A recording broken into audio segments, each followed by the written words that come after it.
News alerts. Andhra Pradesh ముఖ్యమంత్రి నారా చంద్రబాబుకు అదనపు కార్యదర్శిగా ఐఏఎస్ కార్తికేయ మిశ్రా నియమితులయ్యారు. ఏపీలో పగ్గాలు చేపట్టిన చంద్రబాబు ఇద్దరు ఐఏఎస్ అధికారులు కార్తికేయ మిశ్రా, రాజమౌళిని రాష్ట్రానికి తీసుకొచ్చేందుకు కేంద్రానికి లేఖ రాశారు. ప్రస్తుతం కేంద్ర ఆర్థిక శాఖలో డైరెక్టర్ గా పనిచేస్తున్న 2009 ఆంధ్రప్రదేశ్ క్యాడర్ ఐఏఎస్ అధికారి మిశ్రాను డీఓపీటీ ఏపీ సర్వీసుకు పంపింది.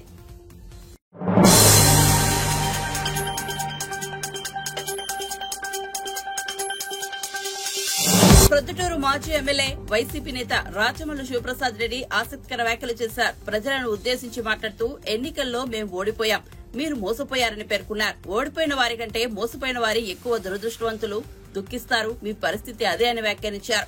నేటి నుంచి 5 సంవత్సరాల పొడవునా ప్రతిరోజు మీరు మోసపోతూనే ఉంటారు, దుఃఖిస్తూనే ఉంటారు. ఆశించిన లబ్ధి మీకు అందక ఇబ్బందులు పడుతూనే ఉంటారు. మీ తరపున మేం ప్రశ్నిస్తూనే ఉంటాం. మీ తరపున మేం రాష్ట్ర ప్రభుత్వం మీద శాంతియుత పోరాటాలు కొనసాగిస్తూనే ఉంటాం. మీరు మాకు ఓటు వేయలేకపోయినా పర్లేదు, మమ్మల్ని మీరు ఓడించినా పర్లేదు. మీ తరపున మేం పోరాటం చేసే క్రమంలో కనీసం నైతికంగా బలాన్ని అందించే ప్రయత్నం చేయండి. ఈ 5 ఏళ్లలో మేం చేయబోయే పోరాటాలలో మీ మద్దతును మాకు ఇవ్వండి రాచమల్లు శివప్రసాద్ రెడ్డి విజ్ఞప్తి చేశారు.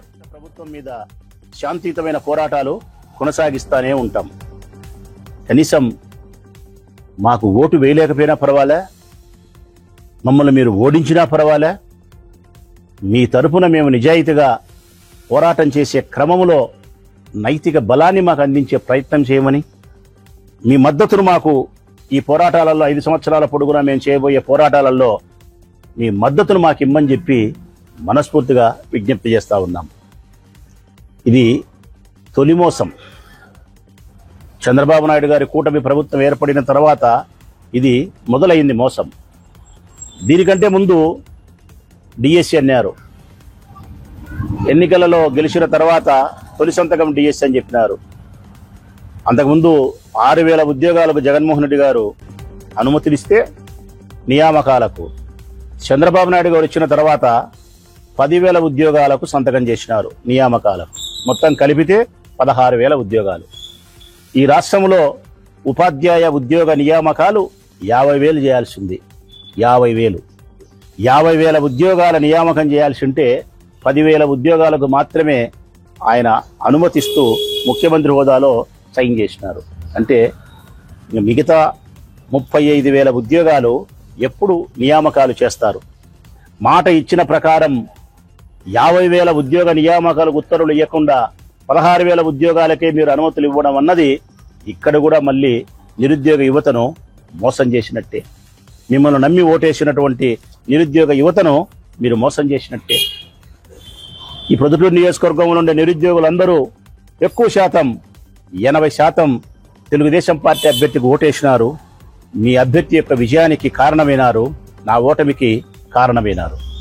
అట్టి నిరుద్యోగ యువతను మళ్ళీ మీరు మోసం చేస్తా ఉన్నారు. 50,000 ఉద్యోగాల నియామకాలకు ఉత్తర్వులు ఇవ్వకుండా 10,000 ఉద్యోగాలకు మాత్రమే సంతకం చేసి మరొక మోసం చేస్తా ఉన్నారు. వాలంటీర్ వ్యవస్థను కొనసాగిస్తారు.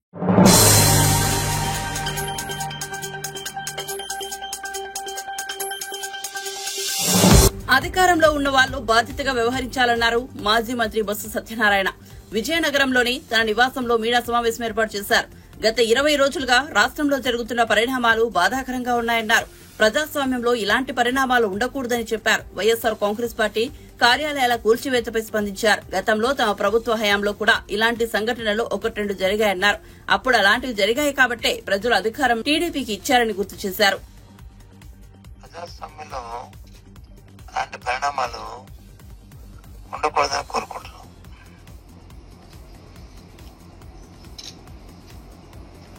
అయితే మరి అప్పుడు ఇంతకు ముందు జరిగాయి కదా 1-2, అందుకే ఇవి జరుగుతున్నాయి కదా అని అనుకుంటే, ఆ జరిగాయి కాబట్టే అలాంటి 1-2 సంఘటనలు వచ్చి ప్రజలు దాన్ని అంగీకరించదు కాబట్టే ఈ రోజు మళ్ళీ ఈ రకంగా మీ ముందుకు వచ్చి ప్రెస్ కాన్ఫరెన్స్ పెట్టడం అవుతుంది. అది సమంజసం కాదు. ఎందుకంటే ప్రభుత్వాలు ఏర్పడిన ప్రభుత్వాలకి ప్రజాస్వామ్యంలో ఎన్నో అవకాశాలు ఉన్నాయి, ఎన్నో హక్కులు ఉన్నాయి. అలాగే సైమల్టేనియస్ గా సామాన్య ప్రధానికానికి కానీ ప్రజలకు కానీ వాళ్ళకు కూడా అదే హక్కులు సైమల్టేనియస్ గా ప్రజాస్వామ్యంలో ఇచ్చాయి. ఉదాహరణకి మధ్యకాలంలో రాష్ట్రం అంతా జరిగి మన విజయనగరంలో కూడా జరిగింది, చూశాను. మన విజయనగరం పార్టీ ఆఫీస్కి వచ్చి అధికారంలో ఉన్న పార్టీ నాయకులు గౌరవ శాసనసభ్యులు అడిగి వెళ్ళడం అనేది చూశాను. నాకు తెలిసి ఇప్పుడు విజయనగరం లాంటి సంస్కృతి ఇలాంటి పరిస్థితులు ఎప్పుడు లేవు. ఎందుకంటే పార్టీ ఆఫీస్ అనేది అది పూర్తిగా అది ప్రైవేటు, అది ఒక పార్టీది, పార్టీ తరగతి. అదే ఒక ప్రభుత్వ ఆఫీస్ అయితే ఇట్స్ ఫైన్, కాదు తప్పు కాదు.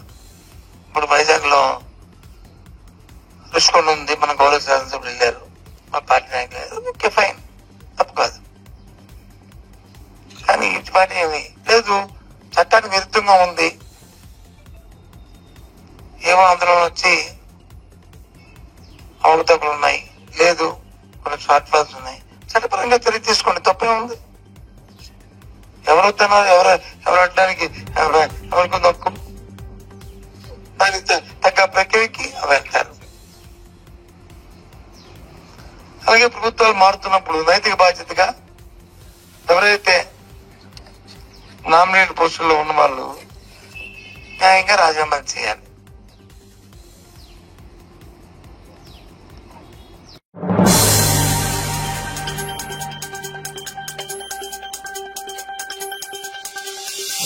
మాజీ మంత్రి పెద్దిరెడ్డి కుటుంబం పుంగునూరును మాఫియా రాజ్యంగా మార్చేసిందని మంత్రి బండిపల్లి రాంప్రసాద్ రెడ్డి ధ్వజమెత్తారు. వైఎస్సార్సీపీ ప్రభుత్వం పోవడంతో పీడ విరగడైందని, పుంగునూరు ప్రజలు ప్రశాంతంగా ఉంటే అక్కడికెళ్లి రచ్చ చేయాలని రాజంపేట ఎంపీ మిథున్ రెడ్డి ప్రయత్నిస్తున్నారని ఆగ్రహం వ్యక్తం చేశారు. జగన్ తర్వాత అత్యధిక అక్రమార్జన చేసింది ఆయనే. 1985-90 మధ్య పెద్దిరెడ్డిది సామాన్య కుటుంబం. వైఎస్సార్సీపీకి ఆయన కుటుంబం వేల కోట్లు సమకూర్చింది. రాష్ట్రంలోని ఖజానాలను పెద్దిరెడ్డి తవ్వేశారు. రాష్ట్రంలో 10,000 ఎకరాలు దోచేశారు. పెద్దిరెడ్డి కుటుంబం చేసిన అక్రమాలన్నీ బయట పెడతామని మంత్రి రాంప్రసాద్ రెడ్డి పేర్కొన్నారు. ఈ రోజు వాళ్ళ కళ్ళల్లో రక్తం వస్తుంది. ఎందుకంటే పేద ప్రజల యొక్క ఆస్తులైతేనే మాన ప్రాణాలు దోచిన ప్రభుత్వం ఏదైనా ఉందంటే గత 5 సంవత్సరాల్లో జగన్మోహన్ రెడ్డి ప్రభుత్వమే. 1985-90 ప్రాంతంలో ఒక సామాన్యమైన కుటుంబం ఆ పెద్దిరెడ్డి కుటుంబం. ఈరోజు 2024లో ఎన్నికల్లో రాష్ట్రానికి సంబంధించిన నిధులన్నీ సమకూర్చింది ఎవరో మీ అందరికీ తెలుసు. వందలాదిగా కాదు, వేలాది కోట్లు అక్రమంగా సంపాదించి జగన్మోహన్ రెడ్డికి బినామీగా తయారై మొన్న ఎలక్షన్లలో ఒక్కో నియోజకవర్గానికి 100 కోట్లు ఖర్చు పెట్టింది ఎవరో మీ అందరికీ తెలుసుకోవాలి. మీరు గ్రానైట్ అయితేనేం, ఇసుక అయితేనేం, లాట్రైట్ అయితేనేం, ఎక్కడ ఖనిజాలు ఉన్నాయో అక్కడంతా తవ్వి కంపెనీలకు ఫారిన్కు ఎక్స్పోర్ట్ చేసిన ఘనత ఆ దరిద్రులకే దక్కుతుంది. పేదవానికి 1.5 సెంటు స్థలం ఇవ్వలేని పరిస్థితుల్లో జగన్మోహన్ రెడ్డి ప్రభుత్వం ఉంటే ఈ పెద్దిరెడ్డి కుటుంబం రాయలసీమలో 10,000 ఎకరాల పేదల భూమి వాళ్ళ పేర్లతో, వాళ్ళ అనుయాయుల పేర్లతో గవర్నమెంట్ భూములు కూడా వాళ్ళ పరం చేసుకున్న ఘనత వాళ్ళదే. నా వ్యక్తిగతంగా నన్ను విమర్శించినాడు మిథున్ రెడ్డి. గత 5 సంవత్సరాలుగా రాష్ట్రంలో ఉన్న ప్రజలైతేనేం తెలుగుదేశం పార్టీ కార్యకర్తలను నరకం చూపించింది ఎవరో మీకు అందరికీ తెలుసు. అలాంటి వాళ్ళు ఈరోజు బయటకు వచ్చి అవాకులు చవాకులు పేర్లం చాలా తప్పని మిథున్ రెడ్డి గారికి మరొక్కసారి హితవు పలుకుతున్నాం. ఈరోజు మిథున్ రెడ్డి కుటుంబంపై మేమేదో కక్ష సాధిస్తే మంత్రి పదవి ఉంటుందంట, లేకంటే పోతుందంట. మిథున్ రెడ్డి మరొకసారి చెప్తున్నా, నీ కుటుంబం, నీ చరిత్ర ఎవరికి తెలియదు. ఎవరైతే ప్రజల డబ్బు తిన్నారో, ప్రజల పక్షాన్ని నిలబడలేదో, ప్రజలపైన కేసు పెట్టినారో అలాంటి నాయకులపై చట్టపరమైన చర్యలు తీసుకుంటాం. అంతే తప్పక వ్యక్తిగతంగా మీ మీద దూషణలు చేయం. ఏదైనా న్యాయస్థానాలు ఉన్నాయి, అధికారులు ఉన్నారు, వాళ్ళ పని వాళ్ళు చేసుకుంటారు తప్పక మా మీద నిందలే ఇద్దండి. ఇంకా 5 సంవత్సరాల్లో పెద్దిరెడ్డి కుటుంబం చేసిన మైనింగ్ అరాచకాలు అయితేనేం, ల్యాండ్ అరాచకాలు అయితేనేం, వైన్ అరాచకాలు ఇలాంటివి చాలా ఉన్నాయి. రాబోయే ఎపిసోడ్లో వినిపిస్తాం. మరొక్కసారి మిథున్ రెడ్డి గారు, మనం ఇద్దరం ఒకే వయసు వాళ్ళం, నాకంటే నువ్వు 2 ఏళ్ళు పెద్ద ఉంటావు, మనం చాలా మిత్రులం, నీకు కూడా నీ మనస్సాక్షి.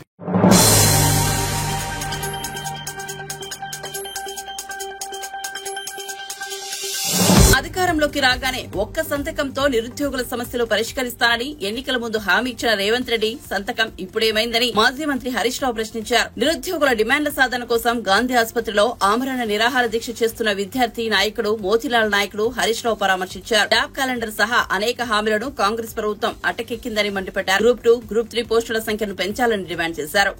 నిరాహార దీక్ష చేస్తా ఉంటే ఈ రాష్ట్ర ప్రభుత్వానికి కనీసం చీమ గుట్టినట్టు కూడా లేకపోవడం చాలా దురదృష్టకరం. మేము జాబ్ క్యాలెండర్ ఇస్తామని చెప్పారు. 2 లక్షల ఉద్యోగాలు సంవత్సరంలోగా నింపుతామని చెప్పి ఇవాళ 7 నెలలైనా జాబ్ క్యాలెండర్ కు అతిగతి లేదు. మా నిరుద్యోగులు ఇవాళ ఆమరణ నిరాహార దీక్ష చేస్తా ఉంటే, పోరాటాలు చేస్తా ఉంటే ఎందుకు రాహుల్ గాంధీ గారు పట్టించుకోరు? మీరు జాబ్ క్యాలెండర్ ఇస్తామని ఒకవైపు రేవంత్ రెడ్డి గారు, ఇంకొక వైపు బట్టి విక్రమార్క సంతకాలు పెట్టి బాండ్ పేపర్ల మీద రాసిచ్చారు. మీరు ఏమైనాయి మీ సంతకాలు? ఏమైనాయి మీ బాండ్ పేపర్లు? అసెంబ్లీలో ఆ రోజు ప్రతిపక్ష స్థానంలో ఉండి ఇదే బట్టి విక్రమార్క గారు 1:100 పరీక్ష పెట్టాలని అడిగారు. ఎందుకు పెట్టరు అని అడుగుతా ఉన్నా. ప్రతిపక్షంలో ఒక మాట, అధికారంలో ఇంకో మాట ఉంటుందా? గతంలో ఉమ్మడి ఆంధ్రప్రదేశ్ లో వైఎస్ రాజశేఖర రెడ్డి గారు ముఖ్యమంత్రిగా ఉన్నప్పుడు ఇదే విధంగా నిరుద్యోగ యువత నుంచి డిమాండ్ వస్తే ఆ రోజు 1:100 కు అవకాశం కల్పించారు. మన రాష్ట్రంలో ఎందుకు సాధ్యం కాదో రేవంత్ రెడ్డి గారు సమాధానం చెప్పాలి, కోదండరామ్ రెడ్డి గారు సమాధానం చెప్పాలని చెప్పిన డిమాండ్. 2 లక్షల ఉద్యోగాలకు తక్షణమే జాబ్ క్యాలెండర్ విడుదల చేయాలని చెప్పి మేము నిరుద్యోగ యువతి యువకుల పక్షాన ఈ ప్రభుత్వాన్ని డిమాండ్ చేస్తా ఉన్నాం. గ్రూప్ 1 ఎగ్జామ్స్ లో మరి గత ప్రభుత్వాలు ఇచ్చిన విధంగా మీరిచ్చిన హామీ మేరకు 1:100 కు మెయిన్స్ పరీక్షకు పిల్లలకు అనుమతించాలని చెప్పి డిమాండ్ చేస్తా ఉన్నాం. గ్రూప్ 2, గ్రూప్ 3 లో ఆ రోజు మీరు పోస్టుల సంఖ్య పెంచుతామన్నారు. గ్రూప్ 2 లో 2000 పోస్టులు యాడ్ చేయాలని, గ్రూప్ 3 లో 3000 పోస్టులు యాడ్ చేసి తక్షణమే గ్రూప్ 2, గ్రూప్ 3 ఉద్యోగాల సంఖ్యను పెంచి పరీక్షలు నిర్వహించాలని చెప్పి ప్రభుత్వాన్ని డిమాండ్ చేస్తా ఉన్నాం. జీవో 46 రద్దు చేసి తీర్తామని మీరు హామీ ఇచ్చారు పిల్లలకు. మరి ఇవాళ ఎందుకు చేస్తలేరు? మీరు ఆ రోజు 25,000 ఉపాధ్యాయ ఉద్యోగాలు ఖాళీగా ఉన్నాయి. మేము రాగానే 25,000 ఉపాధ్యాయ ఉద్యోగాలతో మెగా డిఎస్సికి నోటిఫికేషన్ ఇస్తామన్నారు. ఎందుకు మరి 11,000 ఇచ్చారు? ఇచ్చిన మాట ప్రకారంగా మరో 14,000 ఉద్యోగాలు పెంచి ఆ 25,000 ఉద్యోగాలు ఉపాధ్యాయ ఉద్యోగాలను భర్తీ చేయాలని చెప్పి నేను ప్రభుత్వాన్ని డిమాండ్ చేస్తా ఉన్నా. రాగానే 4,000 రూపాయలు నిరుద్యోగ భృతి ఇస్తా అన్నావు. ఏమైంది నిరుద్యోగ భృతి?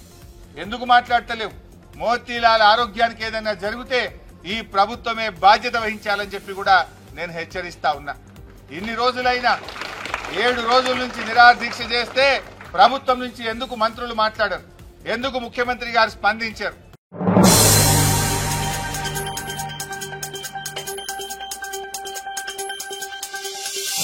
జగన్ ఏకపక్ష నిర్ణయాలతో ఆంధ్రప్రదేశ్ రాష్ట్రం పూర్తిగా నష్టపోయిందని మంత్రి కొలుసు పార్థసారథి ఆరోపించారు. రాష్ట్రాన్ని కష్టాల నుంచి గట్టెక్కించేందుకు కూటమి ప్రభుత్వం తీవ్రంగా శ్రమిస్తోందన్నారు. వీఐపీ ప్రారంభ విరామ దర్శన సమయంలో ఆయన తిరుమల శ్రీవారిని దర్శించుకున్నారు. టీటీడీ అధికారులు ఆయనకు స్వాగతం పలికి దర్శన ఏర్పాట్లు చేశారు. అనంతరం గర్భాలయంలో స్వామివారిని దర్శించుకుని మంత్రి పార్థసారథి మొక్కులు చెల్లించుకున్నారు.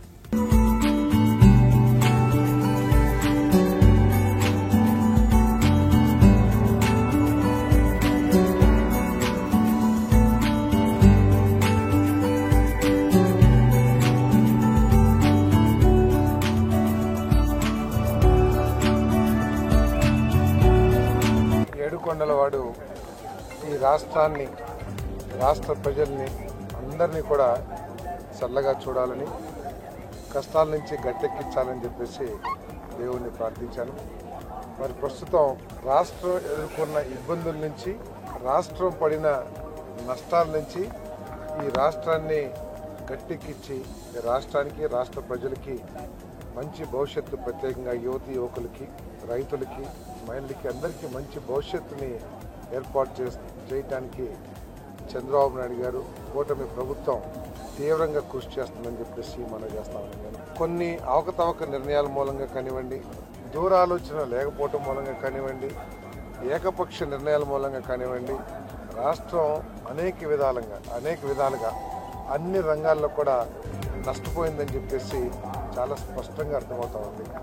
మరి అనుభవశాలైన చంద్రబాబు నాయుడు గారు, దూరదృష్టి, రాష్ట్ర భవిష్యత్తుకి ఒక ఆలోచన కలిగిన మరి చంద్రబాబు నాయుడు గారు, పవన్ కళ్యాణ్ గారు, లోకేష్ బాబు గారు, తర్వాత మా మంత్రివర్గ సహచరులు, శాసనసభ్యులు అందరం కలిసి ఈ రాష్ట్రాన్ని పారిశ్రామికంగా, వ్యవసాయకంగా, ఉపాధి పరంగా అన్ని రంగాల్లో అభివృద్ధి చేస్తానికి మేము తీవ్రంగా కృషి చేస్తానికి కట్టుబడి ఉన్నామని చెప్పేసి మనం చేస్తాము. మరి ఈ సందర్భంలో మోడీ గారి ప్రభుత్వం కూడా మరి రాష్ట్రానికి, కష్టాల్లో ఉన్న ఈ రాష్ట్రానికి అండగా ఉంటుందని చెప్పేసి ఆయన భరోసా కల్పించడమే కాకుండా మేము కూడా పూర్తి నమ్మకంతో ఉన్నామని చెప్పేసి కూడా ఈ సందర్భంగా తెలియజేస్తూ వీటన్నిటికీ ఆ ఏడుకొండల వాడి ఆశీర్వాదం అవసరం. ఆ ఏడుకొండల వాడి ఆశీర్వాదం అందరికీ, రాష్ట్ర ప్రజలందరికీ కూడా ఉండాలని చెప్పేసి మనసారి కోరుకుంటున్నాం. పెన్షన్ 3,000 నుంచి 4,000, మరి అదేవిధంగా అంగవైకల్యులకు 5,000 నుంచి 15,000, మొత్తం 65 లక్షల మందికి 4,408 కోట్ల రూపాయలని మరి రేపు పెన్షన్గా ప్రజలందరికీ ఇంటి దగ్గరికి తీసుకువెళ్ళి వాళ్ళ సంతోషంగా వాళ్ళ చేతుల్లో పెట్టే కార్యక్రమం రేపు చేయబోతా ఉన్నాం. గత ప్రభుత్వం ఒక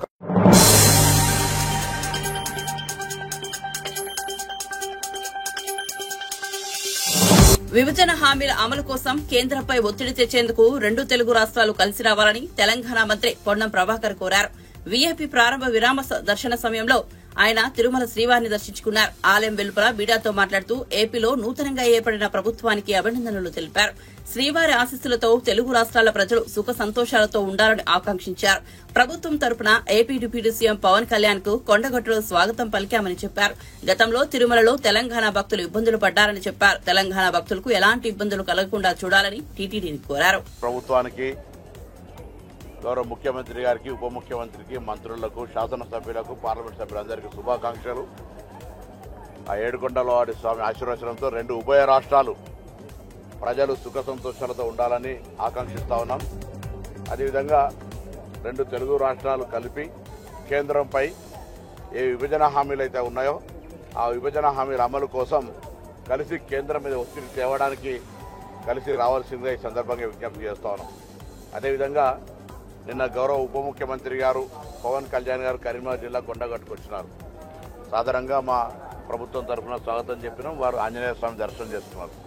ఇక్కడ కూడా గతంలో కొద్దిగా తెలంగాణ భక్తుల పరంగా ఇబ్బంది ఉంటే నేను గౌరవ ముఖ్యమంత్రి గారిని, అదేవిధంగా దేవాదాయ శాఖ మంత్రి గారిని, కాబోయే చైర్మన్, ఈవో గారులను కోరుతా ఉన్నా. తెలంగాణ ప్రజలు కూడా తెలుగు భక్తులే ఇక్కడికి వచ్చేటువంటి వాళ్ళ విశ్వాసానికి సంబంధించి దర్శనానికి ఏ ఇబ్బందులు లేకుండా గతంలో ఏ విధంగా అయితే సిఫార్సులకు తెలంగాణ, ఆంధ్ర ప్రజాప్రతినిధులకు ఏ విధమైనటువంటి విధానం అవలంబించారో ఇప్పుడు అదే విధానం అవలంబిస్తే సంతోషంగా ఉంటుంది. ఎందుకంటే రాష్ట్రాలు వేరైనా తెలుగు వాళ్ళ అందరూ కూడా కలిసి ఆనాడు కూడా కోరుకున్నది అదే, ఇవాళ కూడా కోరుకున్నది అదే. ఇక్కడ వాళ్ళు అక్కడ వచ్చే భక్తులుగా ఉండొచ్చు, లేకపోతే ఇంకా రకరకాలుగా వ్యవహారాలు చేసుకునేటువంటి విదేశాల్లో ఉన్నటువంటి వాళ్ళకి ఆహ్వానిస్తూ ఉన్నప్పుడు పక్కన తెలంగాణ భక్తులకు సంబంధించి ఎటువంటి ఇబ్బందులు కలగకుండా చూసుకోవాల్సిందని ఇక్కడ ఉన్నటువంటి అధికారులందరికీ కోరుతా ఉన్నా. ఆ ఏడుకొండలవాడి స్వామి ఆశీర్వచనంతో 2 రాష్ట్రాల ప్రజలు అటు విభజన హామీల అమలుతో పాటుగా ఇటు వర్షాలు, రైతాంగము, వ్యవసాయం అంతా కూడా సుఖ సంతోషాలతో ప్రజలు ఇబ్బందులు లేకుండా ఉండాలని నా భగవంతుడు ప్రార్థిస్తా ఉన్నాను. నాకేం అటువంటి సమాచారం లేదు. అట్లా కాంగ్రెస్ పార్టీ తనకంటూ ఒక కార్యక్రమం ఉంది. చాలా మిత్రులు ఉన్నారు. ఇలా ఇండియా కూటమిలో అనేక మంది మిత్రులు ఉన్నారు. ఎవరైనా వస్తుండొచ్చు, రాకపోతున్నట్టు దానికి సంబంధించిన సమాచారం ఏం లేదు.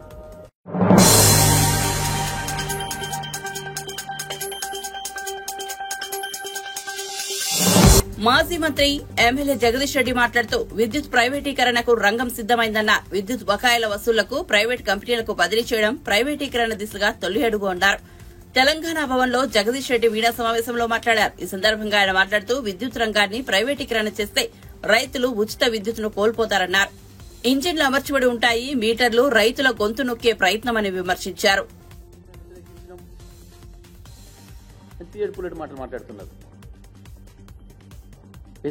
నిజంగా వ్యతిరేకించే వాళ్ళైతే మాలాగా చెప్పాలి. పైగా ఇంకా బీఆర్ఎస్ మీద బుధ జల్లే ఒక చిల్లర ప్రయత్నం కూడా చేశారు. అప్పుడు వీళ్ళే ఒప్పుకున్నారు.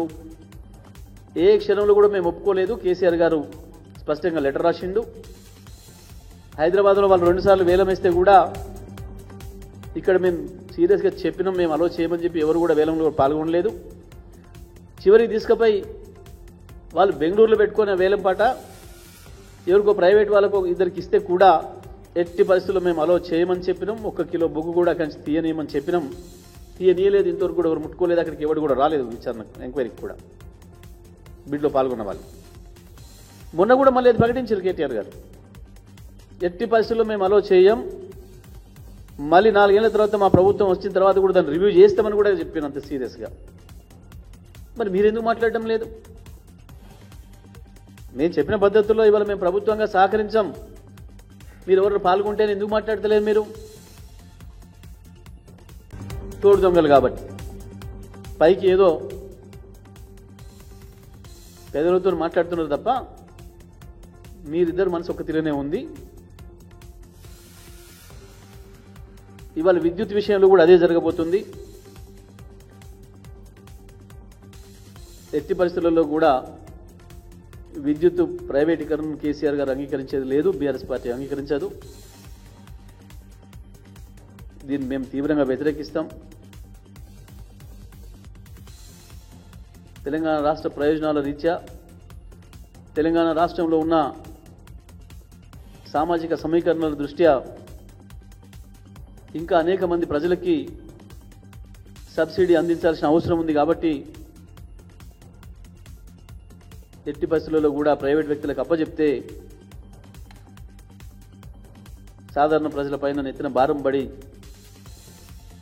కరెంటు బిల్లులు కట్టలేక మళ్ళీ చీకట్లో ఉండాల్సి వస్తుంది, చీకటి పాలు అవుతుంది మళ్ళీ రాష్ట్రంలో పేదల బ్రతుకు. అందుకే దీనిపైన ప్రభుత్వం స్పష్టంగా చెప్పాలి, ఈ కుట్రను అందరూ కూడా కలిసి ఎదుర్కోవాలని చెప్పి కూడా నేను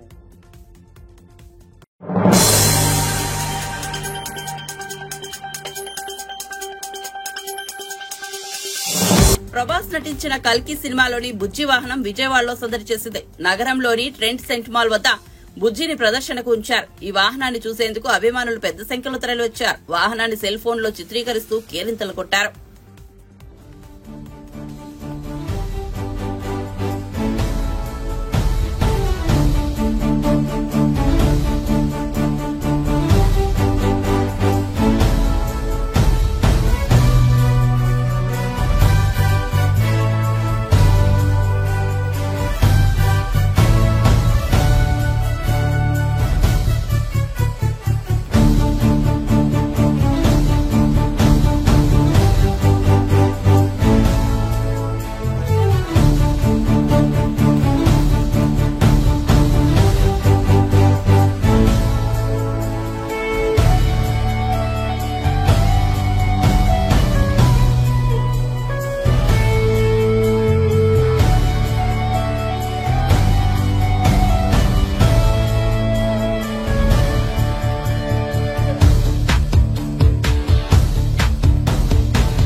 భారత ప్రజలు గర్వించేలా టీమిండియా T20 ప్రపంచ కప్ ను గెలిచిందని మాజీ క్రికెటర్ గౌతమ్ గంభీర్ అన్నారు. వీఐపీ విరామ సమయంలో ఆయన శ్రీవారిని దర్శించుకున్నారు. ఈ సందర్భంగా ఆలయం వెలుపల మీడియాతో మాట్లాడారు. కెప్టెన్ రోహిత్ శర్మ, కోహ్లీ, రాహుల్ ద్రావిడ్ కు ప్రత్యేకంగా అభినందనలు తెలిపారు. కోహ్లీ, రోహిత్ రిటైర్మెంట్ పై గంభీర్ స్పందించారు. T20 కప్ గెలవడం కంటే రిటైర్మెంట్ కు మంచి సందర్భం ఏముంటుందన్నారు. వన్డే టెస్టులలో జట్టుకు వారిద్దరూ విలువైన సేవలు అందిస్తారని గంభీర్ తెలిపారు.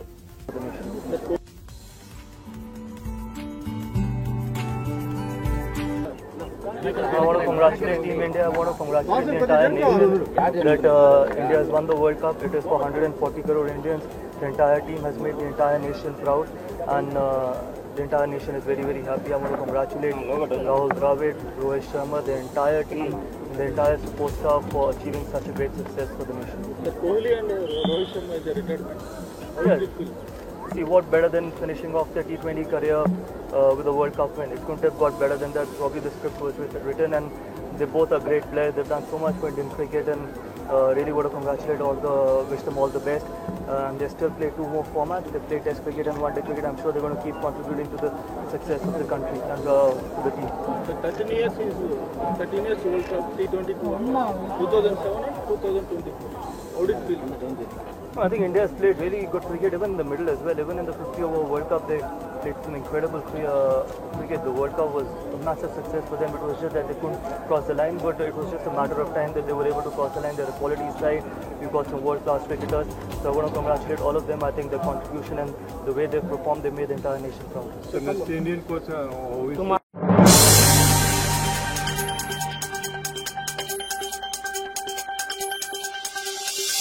హైదరాబాద్ నగరంలో గత కొన్ని రోజులుగా విస్తారంగా వర్షాలు కురుస్తున్నాయి. నగరంలోని పలు ప్రాంతాలు భారీ వర్షంతో తడిసిముద్దయ్యాయి. Jubilee Hills, Kukatpally, Begumpet, KPHB colony, Dilsukh Nagar, Pragathi Nagar, Hyder Nagar, Boinpally, Nizampet, Maitrivanam, Yousufguda, Panjagutta, Borabanda, Uppal, LB Nagar, Ramanthapur, Hayath Nagar, Tirumalagiri, LB Nagar, Bollaram, Ameerpet, Secunderabad ప్రాంతాల్లో భారీ వర్షం కురిసింది. దాంతో లోతట్టు ప్రాంతాలు జలమయం కాగా పలుచోట్ల రోడ్లపైకి నీరు చేరి ట్రాఫిక్ ఇబ్బంది కలిగింది.